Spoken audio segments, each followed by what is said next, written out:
사랑하는 성도 여러분, 우리는 인생을 살아가면서 억울한 일도 겪고 다른 사람의 죄악으로 인해 상처를 받기도 합니다.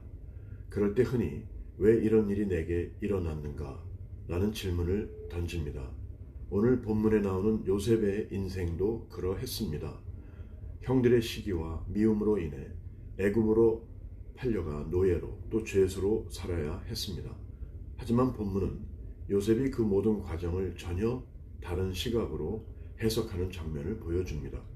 요셉은 형제들을 시험하던 긴 시간을 마치고 마침내 감정을 억누르지 못하고 울음을 터뜨립니다. 그 울음은 단순한 눈물이 아니라 억눌렸던 아픔과 하나님의 뜻을 깨달은 감격이 섞인 눈물이었습니다. 요셉은 형제들에게 나는 요셉이라고 선언합니다. 이 순간 형제들은 충격을 받습니다. 자신들이 팔아넘긴 동생이 이제 애굽의 총리가 되어 눈앞에 서 있기 때문입니다. 두려움과 죄책감에 아무 말도 하지 못합니다.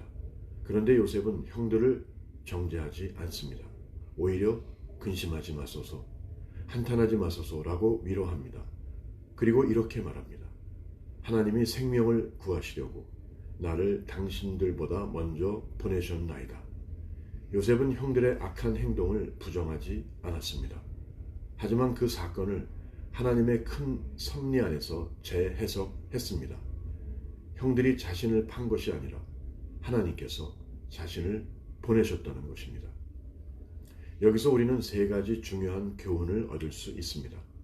첫째, 하나님의 섭리는 사람의 악을 선으로 바꾸십니다. 형들은 미움으로 요셉을 팔았지만 하나님은 그것을 기근 가운데 많은 사람을 살리는 길로 바꾸셨습니다. 이는 창세기 50장 20절에서 요셉이 다시 확인합니다. 당신들은 나를 해하려 하였으나 하나님은 그것을 선으로 바꾸사. 둘째, 진정한 용서는 하나님의 시각에서만 가능합니다. 만일 요셉이 한 사람의 눈으로만 본다면 형들을 절대 용서할 수 없었을 것입니다. 그러나 하나님의 시각으로 보니 그들의 죄악조차 하나님의 큰 계획에 사용되었음을 알게 되었습니다. 그래서 요셉은 형들을 정죄하기보다 오히려 위로할 수 있었습니다. 셋째, 요셉은 그리스도의 예표입니다. 예수님도 사람들의 시기와 배신으로 십자가에 못 박히셨습니다. 그러나 그것은 하나님의 계획 안에서 온 인류를 구원하는 길이 되었습니다. 요셉이 형들을 살린 것처럼 예수님은 우리를 죄와 죽음에서 구원하셨습니다.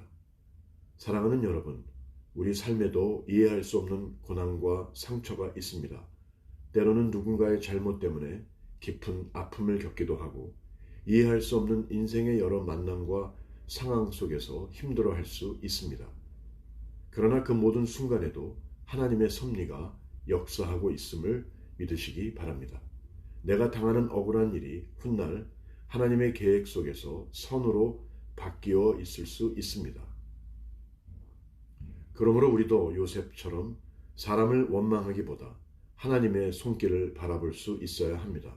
그리고 성령님의 도우심을 구해야 합니다. 성령께서 우리의 시각을 바꿔주실 때 미움 대신 용서를, 원망 대신 감사로 반응할 수 있습니다.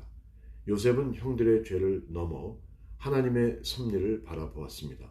그리고 용서와 화해를 선택했습니다. 이것이 믿음의 눈입니다. 사랑하는 성도 여러분, 우리도 요셉처럼 믿음의 눈을 들어 하나님의 섭리를 바라보며 살아가시기를 바랍니다. 그때 우리의 삶은 상처 속에서도 하나님의 선한 계획을 드러내는 통로가 될 것입니다.